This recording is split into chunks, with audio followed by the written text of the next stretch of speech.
CTET social science paper 2। निम्नलिखित में से कौन सी आकलन विधि स्थापना या पदोन्नति चर्चा के लिए आम तौर पर महत्वपूर्ण सूचना जानकारी के तौर पर प्रयोग होती है? अधिगम के लिए आकलन, अधिगम के रूप में आकलन, अधिगम का आकलन, रचनात्मक आकलन। निम्नलिखित में से कौन सी आकलन विधि स्थापना या पदोन्नति चर्चा के लिए आम तौर पर महत्वपूर्ण सूचना जानकारी के तौर पर प्रयोग होती है? तो अधिगम का आकलन, अधिगम का आकलन, अधिगम का आकलन। आकलन परिणामों छात्रों ने क्या सीखा है, प्रक्रिया जिस तरह से उन्हें सीखा है और कार्यक्रम अथवा पाठ्यक्रम से पहले, उसके दौरान या बाद में अधिगम के प्रति उनके उपागम को मापने के लिए किया जाता है। अधिगम के आकलन का उपयोग स्थानन या पदोन्नति पर चर्चा के लिए महत्वपूर्ण जानकारी के रूप में किया जाता है, क्योंकि यह शिक्षण अधिगम प्रक्रिया के समग्र परिणाम को प्रदान करता है। अधिगम का आकलन आम तौर पर योगात्मक प्रकृति का होता है, जो एक कक्षा, पाठ्यक्रम, सत्र या शैक्षणिक वर्ग के अंत में होता है और इसका उद्देश्य अधिगम के परिणामों को मापना और छात्र, अभिभावकों और प्रशासकों को इन परिणामों का विवरण प्रस्तुत करना है। इस प्रकार के मूल्यांकन का उद्देश्य छात्रों का वर्गीकरण करना और पदोन्नत करना है। अतः यह निष्कर्ष निकाला जाता है कि आम तौर पर स्थापना या पदोन्नति पर चर्चा के लिए अधिगम के आकलन का उपयोग महत्वपूर्ण जानकारी के रूप में किया जाता है। अधिगम के लिए आकलन आम तौर पर रचनात्मक प्रकृति का होता है और शिक्षकों को अपने छात्रों की प्रगति को जांचने और तदनुसार निर्देशन को परिशोधित करने में मदद करता है। यह छात्रों को अपनी प्रगति जांचने में भी मदद करता है, चूँकि उन्हें अपने साथियों और शिक्षक के प्रतिक्रिया मिलती है। परिणाम स्वरूप उन्हें अपने चिंतन को परिशोधित करने और परिष्कृत करने के अवसर मिलते हैं। अधिगम के रूप में आकलन पूरी तरह से छात्र नियंत्रित है और आकलन और अधिगम के बीच महत्वपूर्ण योजक के रूप में छात्र की भूमिका पर बल देता है।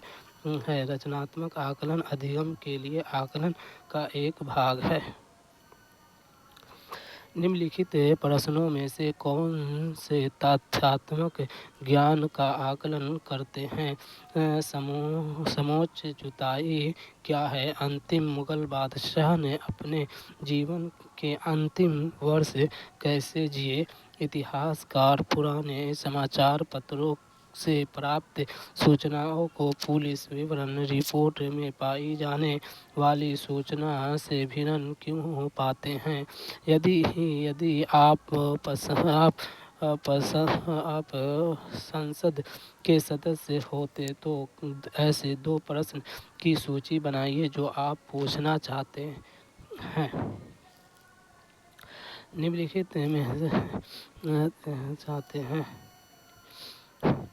निम्नलिखित प्रश्नों में से कौन सा तथ्यात्मक ज्ञान का आकलन करते हैं? अंतिम मुगल बादशाह ने अपने जीवन के अंतिम वर्ष कैसे जिए। यदि आप संसद के सदस्य होते तो ऐसे 2 प्रश्न की सूची बनाइए जो आप पूछना चाहते हैं। VD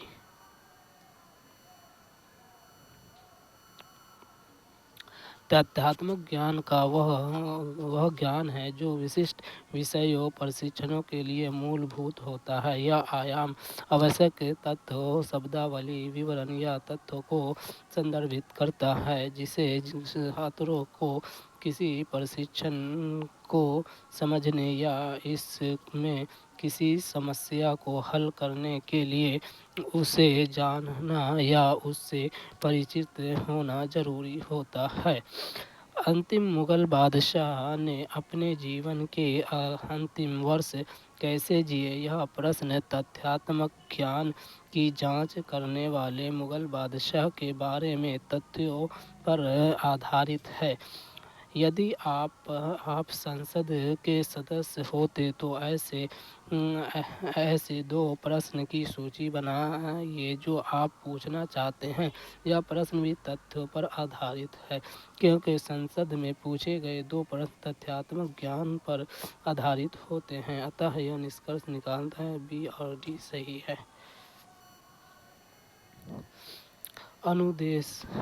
अनुदेशन प्रक्रिया के दौरान डैश का मूल्यांकन होता है। निदानात्मक आकलन, रचनात्मक आकलन, योगात्मक आकलन, स्थानांतरित आकलन। उपरोक्त में से कौन सा विकल्प सही है। अनुदेशन प्रक्रिया के दौरान डैश का मूल्यांकन होता है। निदानात्मक आकलन, रचनात्मक आकलन 1 और 2। आकलन परिणामों छात्रों ने क्या सीखा है। प्रक्रिया जिस तरह से उन्होंने सीखा है और कार्यक्रम अथवा पाठ्यक्रम से पहले, दौरान या बाद में अधिगम के प्रति उनके उपागम को मापने के लिए किया जाता है। अनुदेशन के दौरान आकलन का उपयोग यह मापने के लिए किया जा सकता है कि छात्र क्या सीख रहे हैं ताकि आवश्यकता पड़ने पर शिक्षक अपनी शिक्षण विधि को समायोजित कर सके।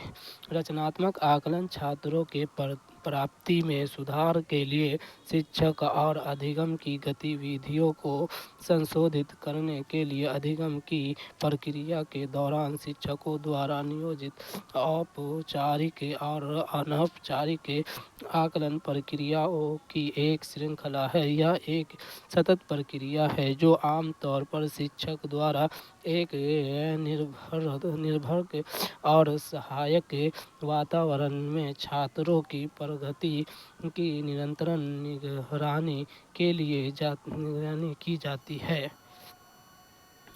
निदानात्मक आकलन एक ऐसा आकलन है जो एक इकाई के अधिगम के शुरू होने से पहले किया जाता है जिससे यह ज्ञात किया जा सके कि एक छात्र किसी विषय के बारे में क्या जानते हैं और क्या नहीं जानते हैं।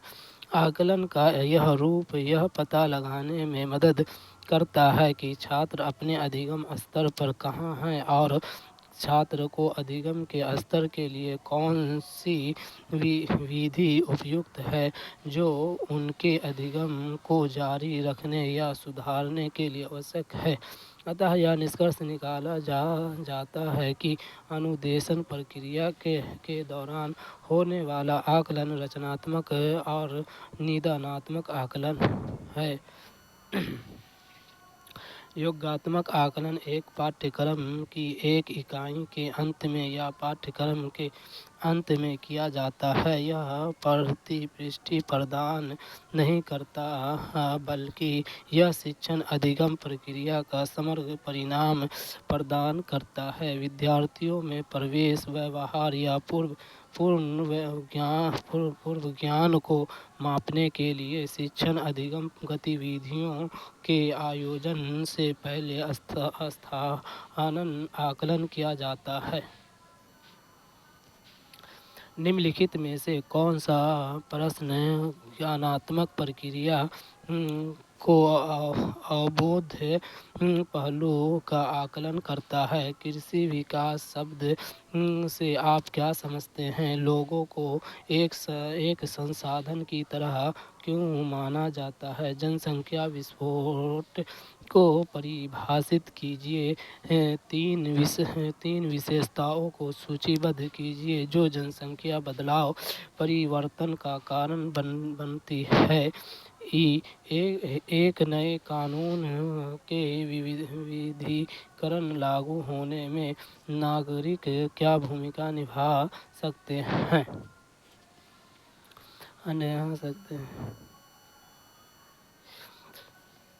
निम्नलिखित में से कौन सा प्रश्न ज्ञानात्मक प्रक्रिया के अवबोध पहलू का आकलन करता है? कृषि विकास शब्द से आप क्या समझते हैं? कृषि विकास शब्द से आप क्या समझते हैं? लोगों को एक संसाधन की तरह क्यों माना जाता है? एक नए कानून के विधिकरण लागू होने में नागरिक क्या भूमिका निभा सकते हैं? ए, बी और ई। ब्लूम का वर्गीकरण यह संज्ञानात्मक, भावनात्मक और मनोज्ञात्मक अनुच्छेद क्षेत्र का एक पदानुक्रमिक क्रम है और प्रत्येक अनुच्छेद के कुछ उद्देश्य होते हैं जो अध्यापकों को शिक्षण करने और विद्यार्थियों को अधिगम करने में मदद कर सकते हैं। संज्ञानात्मक अनुक्षेत्र प्रक्रिया इस अनुक्षेत्रों में एक विद्यार्थी ज्ञान से संबंध स्थापित करता है और परिणाम स्वरूप सर्जन करना, मूल्यांकन करना, विश्लेषण करना, अनुप्रयोग करना, अवबोधन करना, स्मरण करना सीखता है। संज्ञानात्मक अनुक्षेत्र में मानसिक कौशल शामिल हैं जिन्हें अधिगम के 6 स्तरों में वर्गीकृत किया जाता है जो बौद्धिक कौशल के विकास और शक्ति को अर्जन में मदद करते हैं। संज्ञानात्मक अनुक्षेत्र के चरण और उप अनुक्षेत्र ज्ञान यह सूचना को पहचानने और स्मरण करने की प्रक्रिया को संदर्भित करता है। अवबोध या सूचना की व्याख्या और आत्मसात करने की प्रक्रिया को संदर्भित करता है। अनुप्रयोग यह नई और अलग अलग स्थितियों में सूचना को उपयोग की प्रक्रिया को संदर्भित करता है। विश्लेषण यह दी गई सूचना के प्रतिरूप और संबंध की पहचान करने की प्रक्रिया को संदर्भित करता है। संश्लेषण यह एक नया विचार उत्पन्न करने के लिए सूचनाओं को एकत्रित करना और उनके बीच संबंध निर्माण की प्रक्रिया को संदर्भित करता है। मूल्यांकन यह सूचना और विषय वस्तु के महत्व के बारे में निर्णय लेने और न्यायोचित निर्णय लेने की प्रक्रिया को संदर्भित करता है। निम्नलिखित प्रश्न ज्ञानात्मक प्रक्रिया के अवबोध पहलू का आकलन करते हैं। कृषि विकास शब्द से आप क्या समझते हैं? लोगों को संसाधन के रूप में क्या माना जाता है? एक नए कानून के अधिनियम में नागरिक क्या भूमिका निभाते हैं? ये सभी प्रश्न अवबोध पहलू का आकलन करते हैं कि यदि उन्हें अवधारणाओं का अवबोध है तो वह इन प्रश्नों का उत्तर दे सकते हैं। इस प्रकार यह निष्कर्ष निकाला जाता है कि ए, बी और ई सही है। निम्नलिखित प्रश्नों को पढ़े इनमें से कौन से संज्ञानात्मक प्रक्रिया के विश्लेषण पहलू का आकलन करते हैं। देशांतर और अक्षांश के बीच भेद कीजिए। ग्राम सभा क्या है? यदि आपके घर में चोरी हुई है तो आप किस पुलिस थाने में अपनी शिकायत दर्ज कराएंगे? ईस्ट इंडिया कंपनी ने मुगल वंश के अंत की योजना कैसे बनाई? ईस्ट इंडिया कंपनी द्वारा नियुक्त किए गए सिपाही असंतुष्ट क्यों थे?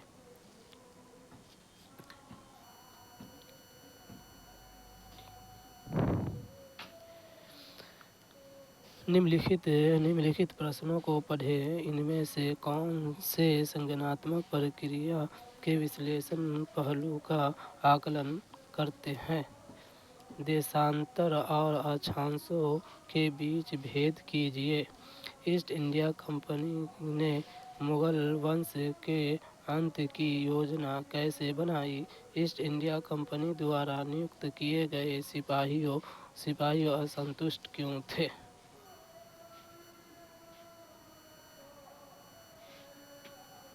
ब्लूम का वर्गीकरण। यह संज्ञानात्मक, भावात्मक और मनोज्ञात्मक अनुक्षेत्र का एक पदानुक्रमित क्रम है और प्रत्येक अनुक्षेत्र के कुछ उद्देश्य होते हैं जो अध्यापकों को शिक्षण करने और विद्यार्थियों को अधिगम करने में मदद कर सकते हैं।